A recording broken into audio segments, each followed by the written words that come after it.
I know you've been asked a few times now about a future career in politics. I will just ask it this way. What is appealing to you about that, and what is unappealing to you about that? I'm going to ask you a question first. Sure. And I want you to be really honest. Yeah. I always think this when I get asked this question. Like, do you think I should go into politics?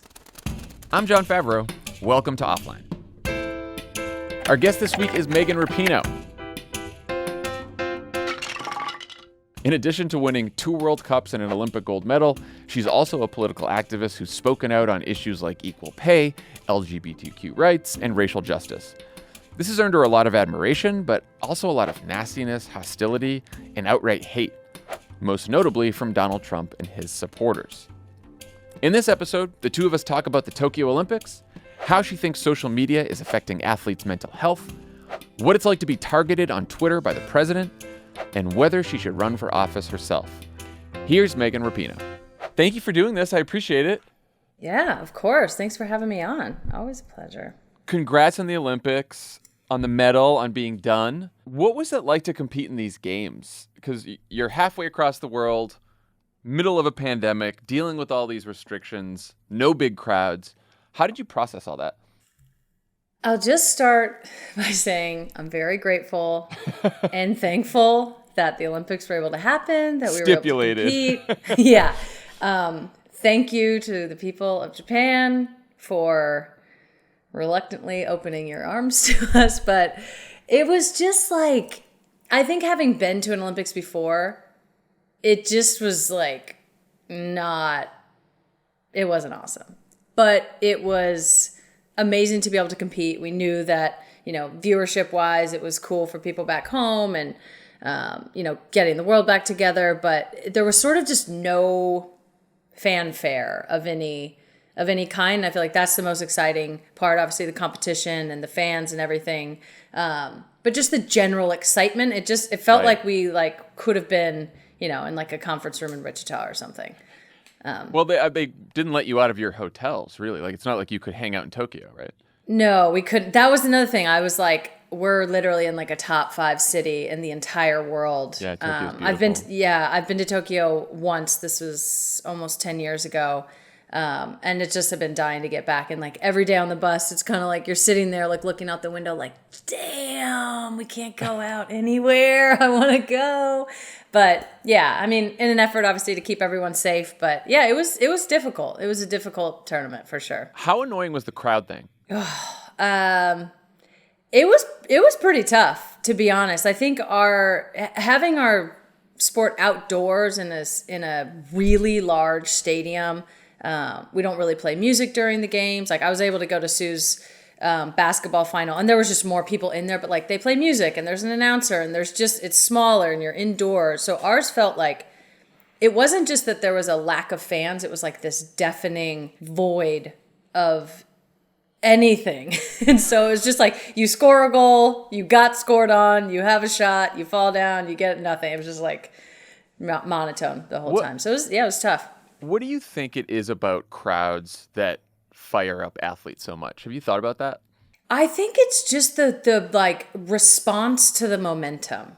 So it's like, when you're doing well, when you're, if you have a shot or you score a goal, like you understand those things, or even, when you're sort of doing poorly, but there's just like the buzz of the momentum and people just being like, it's kind of like everyone's just gassing you up. Yeah. We're used to like playing in front of fans and being a good team. And it's like, who doesn't want to just have a crowd just be like, yeah, keep doing what you're doing. Keep doing exactly what you're doing. Keep doing that. Just straight up affirmation. Yeah, lots of affirmation. That was kind of like, I mean, I asked this because there's a more permanent, noisier crowd that athletes have to contend with today, which is everyone on the internet. And this is what this show is about here. The internets. Yeah. So like you came of age as a professional athlete at a time when the internet and social media were becoming central to everyday life.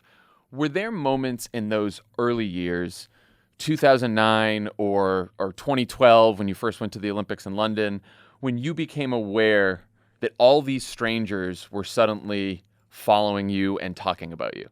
I don't think it was that early. It was like such a peripheral thing at that point. Like we didn't have any like sponsorships that were really tied to social media. It was just like this weird place where you're like, I guess I could post a picture of this tree and I don't know, people like it or don't like it. Like it was just, even Twitter was just like, what's going on? We didn't really know how to use it. We didn't really know how to use it. So it didn't feel, probably not until like 2014 was when it started to become, things were more tied to it and we were interacting more, we understood it a little bit more, and I think it became more involved in the sports space. But it wasn't like, it was like such a side thing that was like, people sort of did, but weren't really into. One thing that changed from those early years is that you became politically active. I know you grew up in what you've described as a more conservative family, a more conservative hometown, and a family that wasn't overtly political, I think you said. When did you first realize that you cared about politics and that you wanted to speak out about politics? I think it was around 2011 and 12. I think I was, starting to come to the decision to come out as a gay athlete. I didn't really like struggle with that personally, but it started to, it's like the team started to get more popular. I was sort of solidifying myself on the team, and then just became this weird thing, like, why aren't I talking about it? And then, of course, even before that in California, I think it was Prop 8.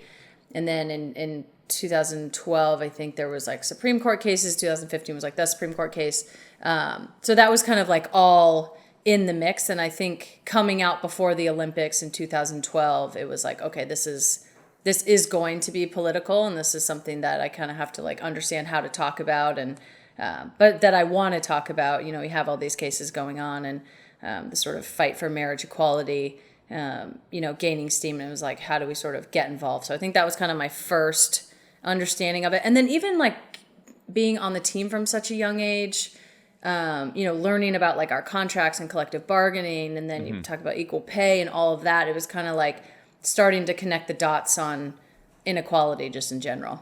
You got two very different reactions to the first big political statements you made. When you came out before the London Olympics in 2012, you said that there were few stories, people were very supportive, that it was a non-event. When you first kneeled during the national anthem in 2016, people completely lost their shit. Oh dear. What was it like to be you in those weeks following the first couple times that you kneeled?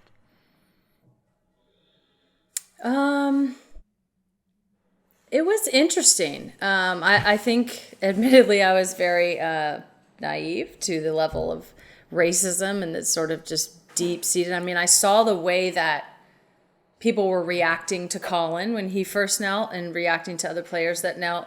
And I don't know if I thought like, oh, I'm not going to be treated that way. But I don't know if I was shocked by it, because it did like make sense. Like, I think that sort of solidified even just the way that I approach social media or the media in general. I was like, oh, I understand the game now. It's just like, people are just going to be cynical about it. They're not actually listening to anything that Colin says. Like, you can't go through, Trayvon Martin and Ferguson and, all of that, like 13, 14, 15, 16. And then, kind of the culmination of Colin kneeling and all that had happened with cell phone videos and high profile murders and everything. You can't get to the end of that and like, just be like, no, like clearly people just aren't listening. They're not even wanting to listen. So I feel like it was almost like a crystallizing time for me of like, okay, I understand sort of what's happening. I know that I'm like on the right path. I think the amount of like abuse and hate and, all the wild stuff that happened, I was like, oh, I've hit the right nerve. Colin's hit the right nerve, and sort of keep going down that path. So you make the decision to kneel, and then how do you sort of process the reaction? Like, do people start telling you that everyone's really upset? Do you start looking at social media? Like, when did you start realizing, oh shit, this is going to be a much bigger deal than I had anticipated? Like the next day, I think. I think I talked to my agent, Dan, that night, maybe after I had done it. It was in Chicago for an NWSL game, so I think it was that night, or maybe the next morning. And then I think we were on a road trip or something, and there was a big like sort of blow up with the other team because they played the anthem while we were in the locker rooms to prevent me. And then the owner was like, you hijacked the anthem. And I was like, I'm pretty sure you hijacked the anthem. But yeah, I felt like it was pretty immediate. And I think we were more into social media at that time. I think I was more on it. And so it was just like this direct feedback. But then it really was like, everyone was like, oh my God, what happened? What did you do? What are you going to do? What's the plan? It was sort of immediate. Yeah, I was going to ask that because I noticed in your book, you don't talk about the social media reaction after you came out, and then you do talk about the social media reaction after 2016.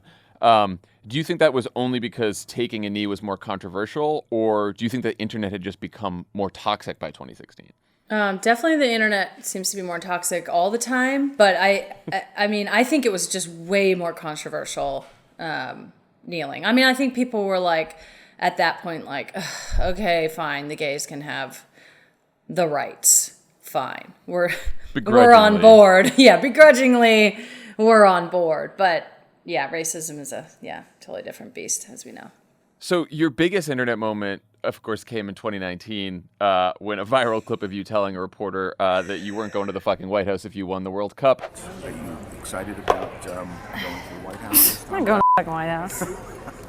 No, I'm not going to the White House. We're not going to be invited. You're not going to be invited? I doubt it. Earned you a tweet from Donald Trump. So between kneeling and the Trump tweet, like, you went from being a well-liked, well-known professional athlete to both a right-wing villain and a resistance hero online. What was that like for you?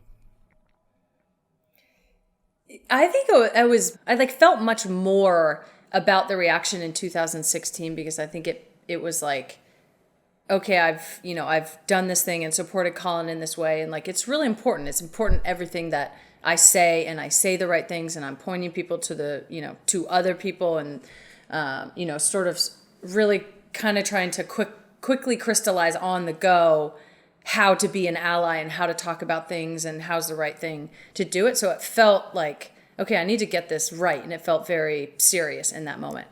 I think by the time the Trump tweets rolled around, I think I was just much more solidified in who I was and how to talk about things. But then it was also just like outrageously ridiculous. Like, even in the tweet, I was like, so you like it? No, you don't like me. You're not, do you want us to win? No. Because then we're not coming, but you already disinvited us, but you want us to win? So it was just like, I mean, he's a buffoon in so many ways. And so it was just like this outrageous moment, but I just felt like, I think I felt so secure in myself at that moment and what we were doing as a team and the things that we were fighting for and, just sort of the world in general at that point that I was like, oh my God, you're trying to come at me. Hold up, sir. Like, you are not going to win this battle. How much are you consuming the reaction online at that point? Like, are you looking at Twitter? Are you looking at Instagram? Are you hearing about it from friends? How do you process it? I am not one to get into the comments a lot. Not because there's so much craziness, but I mean, part of that, but I just think there's anything in there that you want. Like, I think especially for a public person, especially for an athlete, we go out and we perform. We're constantly sort of like on a stage. So it's like, if I want to be told I'm amazing, that's in the comments. If I want benign, that's there. If I want to be told like I'm some, crazy left-wing like person, like it's sort of all there. So it's kind of all the same. And I think on Instagram, it's like, I don't need to talk to 2 million people. I can just talk to the people in my life. So I feel like I consume more of the reaction, like from my friends, from, obviously Sue and the people that I work with and my teammates. So that's more like, I'm on base or I'm off base based on that. But I do know generally what's going on. I mean, I'm online. I know. I'm not like, oh, I can't look at anything. I'm like, I know what the president said. I know what everyone's saying. Like, I know the wildness that's happening. What was it like for your family and friends? I especially think about your family because, you grew up in this more conservative place in Redding, California, and you have a more conservative family. Like, what has it been like for them to sort of watch you become quite famous, but also this like right-wing villain?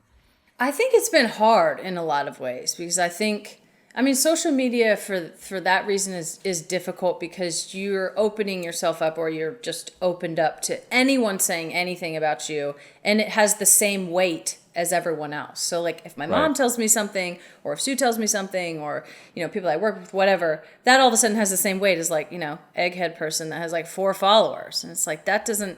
And I feel like they have a hard time sort of differentiating what's important and what's breaking through and what's not, because they'll just be like, oh, this article is out there about whoever saying you did this, and I'm like, yeah, well, that's like not really real because it's on Breitbart, so it's like that doesn't actually exist in the world. But how do you sort of balance that with them just seeing it? So I feel like they're understanding it better now, and I think taking it less personally, but they're also just like fiercely protective of me, and they're like, I will come for everyone. I'm like, you're not allowed on social media. Don't ever comment back. I'm like, I'll tell you if it's real or not, if it's a problem. And I think, sometimes our views differ, and the views of, people that they work with, or their friends, or people on, their Facebook pages or whatever. So sometimes I think puts them out there much more than they would like to be out there, which I'm sorry about, but it's like, I can't really. I'm like, sorry, guys. It is a hard thing with social media and media in general, with parents. I mean, I do the same. I have faced the same thing because thankfully my parents are not on Twitter, or else God knows what they'd see. But they do have a Google News alert for me, and I have the same Google News alert just to check. And you get these stories that come through that, like you said, they're on not even Breitbart, on like random sites that no one cares about, that no one goes to. And it will say a horrible thing about you. And I'll naturally get a text from my dad, and he'll be like, are you okay? Why did they say that? This is really bad. And it's hard to tell them like, no, this actually doesn't matter. But it's like one of the problems with the internet, with social media, is it all hits with the same force and the same velocity. And there's like no sense of proportion. Exactly. I'm interested in what you think about how our extremely online world is affecting other athletes and their mental health. So this is an issue that's come up a lot recently, especially during the Olympics. Suni Lee deleted Twitter after she said that too much time on the app caused her to lose focus before the uneven bars. Athletes like Simone Biles, Naomi Osaka, Simone Manuel have all spoken out about the mental health challenges that come not just from competing, but from having to deal with a constant and very public blizzard of personal criticisms and takes and trolls. How do you feel about all that? I think it's really hard. I always say this. I'm so thankful that I was much older when social media really came about, and also that I was much older by the time 2019 and even 2016 came, because I feel like if I was 22 or 25 or something, it's just, that's really difficult. And I think having not grown up with it, I sort of understand the absurdity of it, or I feel like I do. It doesn't feel like it's part of me. It feels like it's something that I'm choosing to do, which I don't think a lot of athletes feel that way. And a lot of times we have to do it. We got sponsorships and whatever. But I it's like this thing where it doesn't say anything about you, whether you can handle social media or not, quote unquote, handle it. But you should know for yourself whether you can or not. And like, it's fine to just take a step away. I mean, going back to what we were talking about, all things being weighted equally, when you are in a competition, especially a highly scrutinized one, and you have game after game. I mean, for us, this was a big thing. We didn't play that well in the Olympics. We certainly didn't play how we wanted to. We weren't having great performances. We got bopped in the first game. So then right from the jump, it's just like a barrage of negative criticism.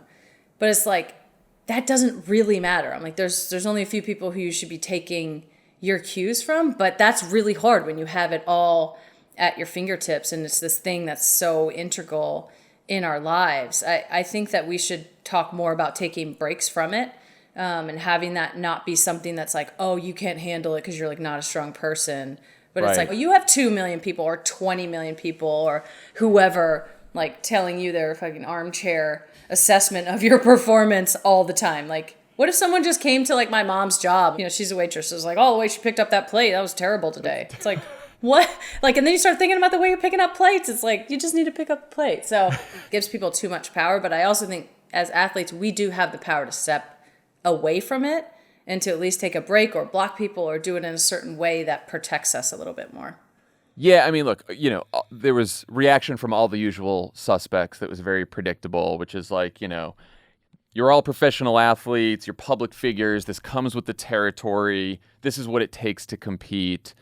I don't know if that's part of what it takes to compete, right? Like, I don't know, like, do you ever have moments where all this online bullshit criticism is in your head when you're trying to play, or can you always shut it out?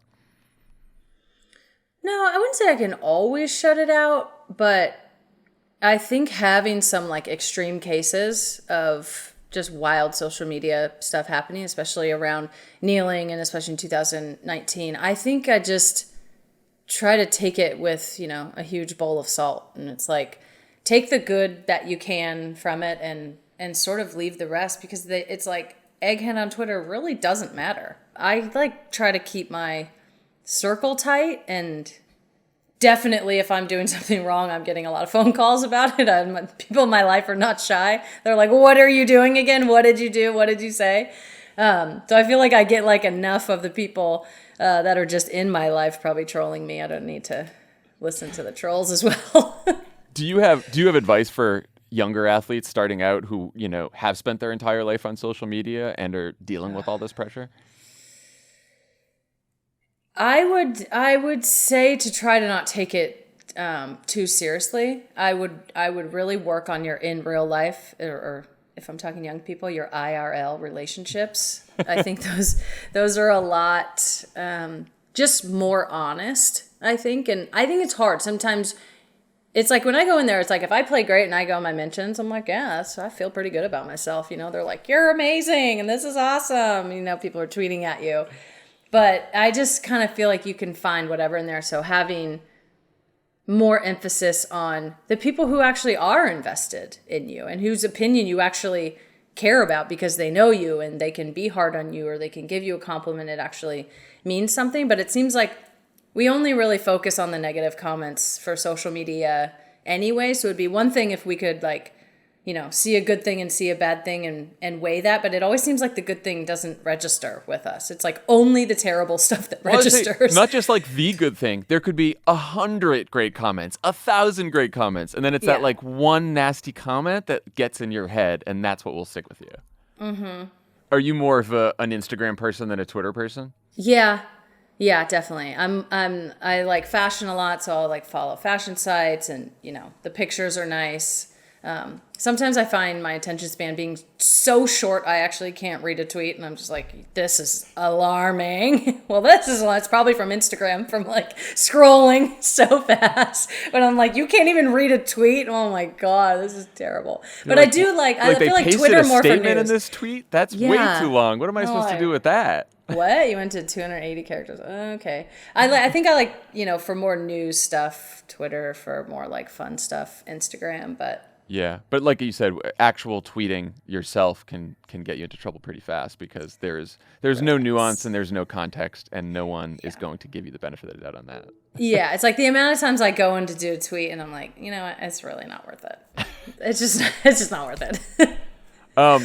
So I interviewed Gia Tolentino for this series, who wrote a fantastic book about how much the internet sucks. It's called Trick Mirror. And one of her points is that the internet makes communication about morality really easy, but actual moral living really hard. And so you see a lot of brands and celebrities and other people tweeting and posting expressions of solidarity with movements for racial justice and LGBTQ rights or equal pay, but you don't see as many people participating in acts of solidarity like strikes and boycotts and grassroots organizing. As someone who has done all of the above, what do you think of that? Does that strike a chord at all? Oh, absolutely. I think it's like social media, particularly with movements, it's like you're sort of damned if you do, damned if you don't. So it's like you kind of have to, unless you're just an asshole, you kind of have to like be like, yeah, of course I'm down with Black Lives Matter, Right. It's like, of course I'm this. I think people feel forced because they don't want to be called out. But I'm like, if you don't want to be called out, why don't you just be about it? There's no mechanism to capture whether people are being about it or not. So it's like you kind of have to do, the post or show solidarity or whatever it is. But then I think some people are just overwhelmed by what to do Yeah. and are sort of paralyzed by that. I think some people are lazy and they don't want to do it. I think like it does take work, and it is something that takes a lot of effort to be a meaningful part of a movement. It like takes self-education and spending your time or your resources or whatever it may be. I think some people don't want to do that. But it is that thing where it's like, yeah, it's like, what does a solidarity post sort of mean anyways? It's not a bad thing, because then you see, these movements sort of, rise up on social media, but it's also given people, I think, an easy out to then where it dies down, then it's like, oh, we don't care about Black Lives Matter anymore, or we don't care about trans lives, or we don't care about the border, or we don't care about healthcare, we don't care about we just sort of go back to our normal lives. And I think Instagram and just social media in general, but I think the Instagram gives you that like serotonin hit of like, I'm doing good, Yeah. And it's like, only you really know if you're like doing good or not. And that's the interesting part. Well, it's like, hey, what are we posting this week? What's the thing that we're supposed to be posting about? Okay, yeah, no, I'm there. I'm down. Great. Now I'm going to go just live my life and do whatever I want to do. Yeah. Now I'm just going to scroll on the rails. Which is just, but I do think that's one of the big problems. Well, you wrote at the end of your book that you're always asking yourself if you're doing enough or if what you're doing is effective. Have you found a way to answer those questions? Not really. Because I think the answer is we could really just all be doing, a lot more. But also, I think people get paralyzed by the fact that if you haven't like quit your job and you're not just like knocking on doors all day long, then you're not doing anything. And so what's the point? Because I'm not going to do that. So like, what's the point of doing anything? And then you just end up doing nothing. But I think that giving yourself a little bit of grace while also asking yourself those tough questions, like, are you, choosing to read educational books that are thrown in with the other books that you like, or podcasts that maybe like aren't your favorite podcasts, but it's important and it's going to open your mind up, or reading different authors. So maybe if it does come up in a conversation, you can actually speak to it. And like those conversations are important, and, with your family or with your friends or your coworkers. Like sometimes people think you have to do this big action to be like doing work in the world. And sometimes it is just being educated enough to be like, this is where I got this information, and you can help to sort of change the conversation or guide the conversation in a different way. Have you seen any opinions change in your hometown or your family since you've become politically active? Like, have you had offline conversations that are perhaps more productive than the insanity that we see online? Yeah, definitely. I mean, I think I've forced all of us into these conversations. Whether people liked it or not. Yeah. Yeah. I'm like, well, we're getting into it. Yeah, I think I really have. And I think, over the course of the last, 5 years, I think people are starting to understand the interconnectedness of all of these issues, whether it's Me Too movement, equal pay, Black Lives Matter, healthcare, whatever it may be. I feel like, especially with my family, because I do speak out about a lot of different things. I think it's sort of connecting dots for them a little bit. It's just kind of what it is. And I think I'm just passionate about it in general. So when I go home, those are conversations that we're having. And it's kind of like, it doesn't always have to be about that. But like, if I'm in the room, it's like, and you say something wild at a family dinner, I'm like, well, we're probably going to have to talk about that. Did the fact that you grew up in a conservative family, did that shape the way that you talk about politics, that you think about politics, because you've had an experience of, being around people that you love that, thought very differently than you? It's so interesting when I look back. I feel like I didn't know anything about politics when I was younger. Mm-hmm. I didn't know, I didn't have any sort of language to put on. I didn't know liberal, conservative. It's like I knew Democrats and Republicans, but we never really, my parents weren't super politically active. So we just didn't really talk about it that much. And it wasn't till I was older and I had the kind of language to understand these different things that I actually realized I was like, I think we grew up in a pretty liberal household. My mom and my dad both worked. My dad worked construction, so he worked more in the morning and the day. My mom was a waitress. She worked at night. So the morning things were my mom's, but when we got home from school, she went to work. My dad like made dinner and bathed us and did homework with us and did the laundry. And they both sort of did these like differing gender roles. And I think just in general, we have more of a matriarchal family. So then like coming back to it later, I was like, are you guys sure that you're conservatives? I'm like, I'm not, especially my mom. I'm like, are you sure? I'm really like, I don't believe are you a this. closet liberal? Yeah. I'm like, I don't really believe this and I don't really get it. And I sort of get it in the context of, where they live and yeah, but I'm just kind of like, I don't know if you guys are that conservative. I don't think you are. No, I say this too because I think, I grew up, my parents are Democrats, but I had plenty of Republicans in my family. I went to a college where I had plenty of professors who were conservative. And so I sort of came of age in politics with people who were conservative around me. And so I sort of learned to argue and persuade.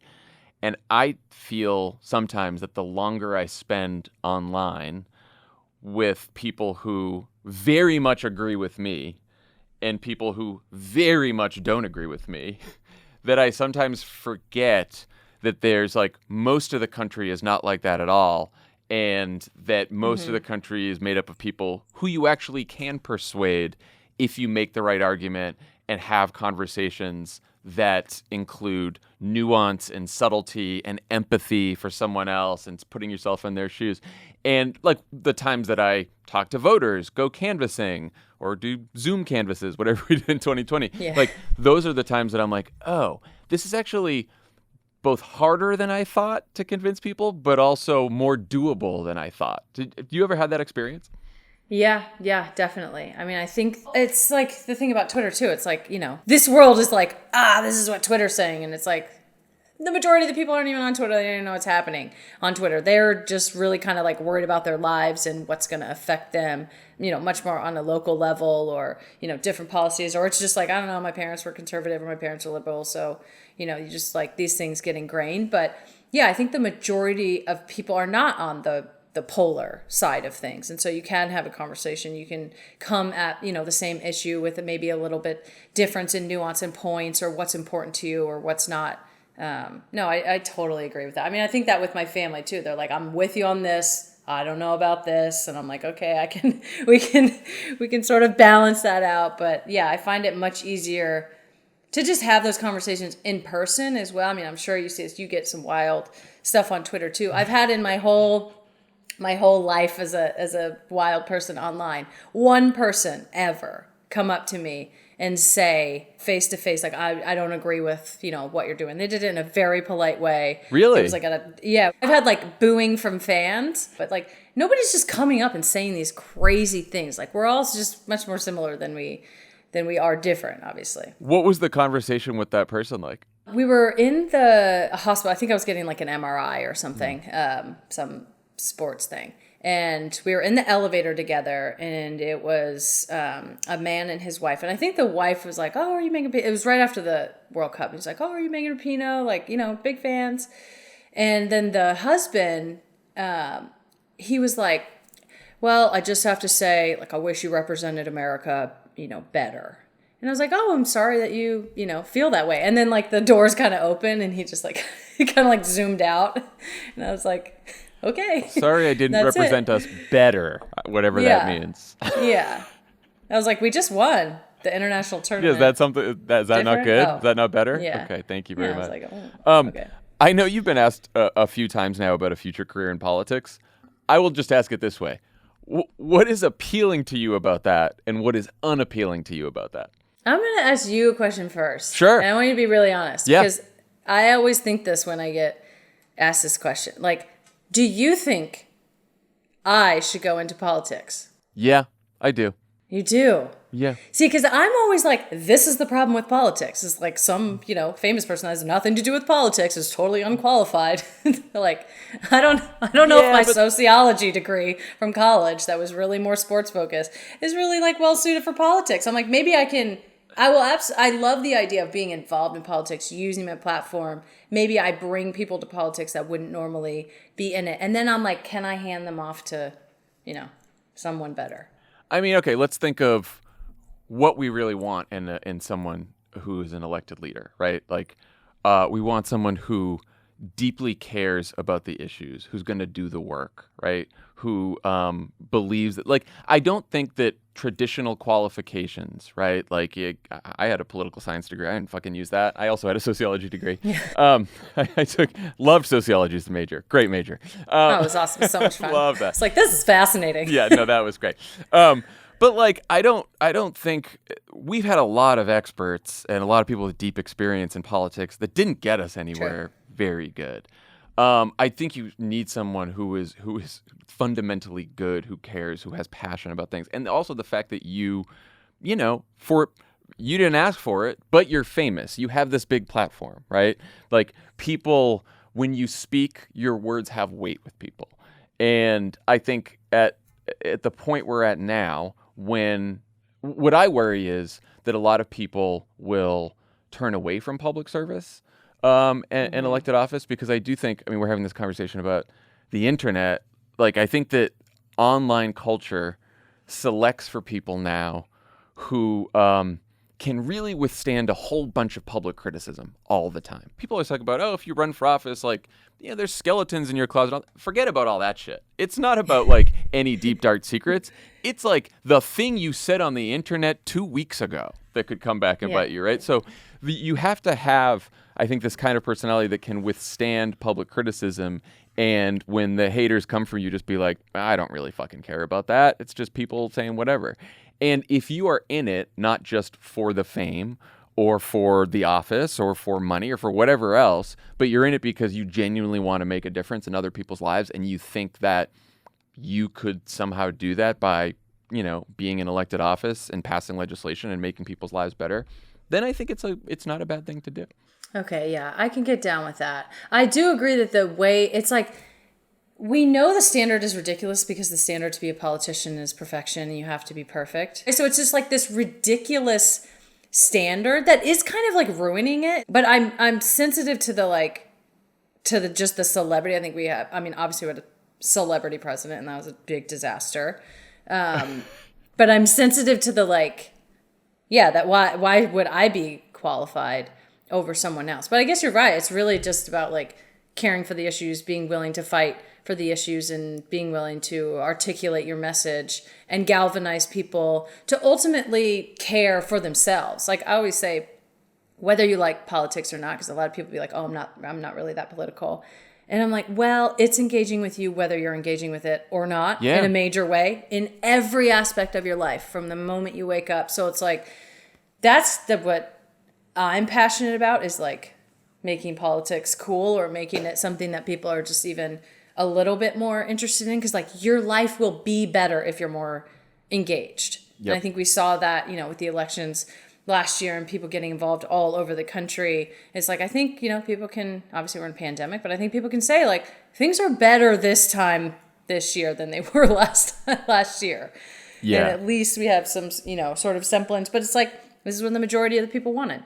I mean, the standards that we have had for politicians for a long time, you're right, they're gone. They're gone because of Trump. We had a celebrity president who wasn't qualified for anything. Oh my God. That's not to say that like, well, if Trump could be president, anyone could be president, though who knows?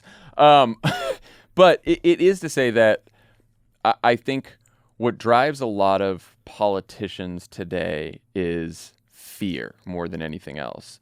And so they are afraid of pissing too many people off. They are afraid that they're going to do something that gets them kicked out of office. They are so afraid of losing this office, this title. And that drives all these decisions, and that makes them come off as like very inauthentic, and they're reading talking points and they're evading answers and they're doing all this bullshit and stuff like that. And I think if we had more people who weren't afraid, who were like, I'm going to say what's on my mind. I'm going to say what I believe. I'm going to say what I'm going to do.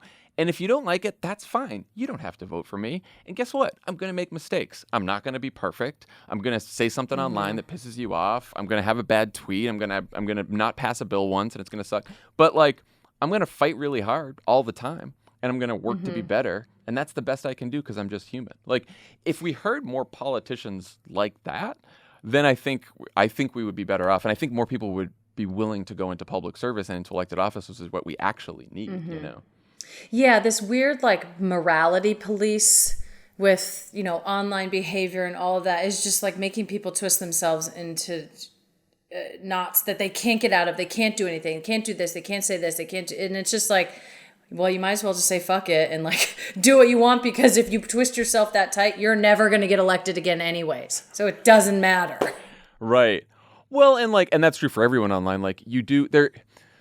Look, in some ways it is good to police or to call out truly offensive speech online, right? Like that's a huge problem. A huge problem.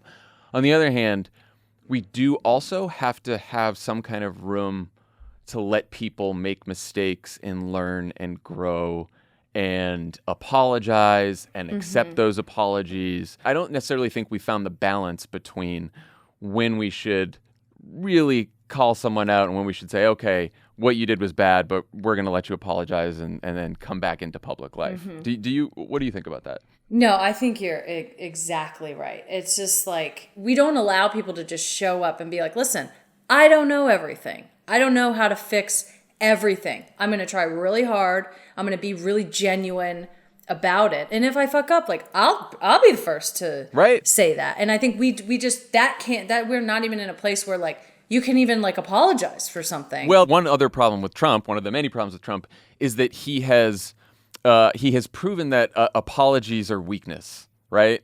And that if you just never apologize, it's fine. And when people see other people apologize, and then people say, oh, that apology is not enough, the apology makes it worse.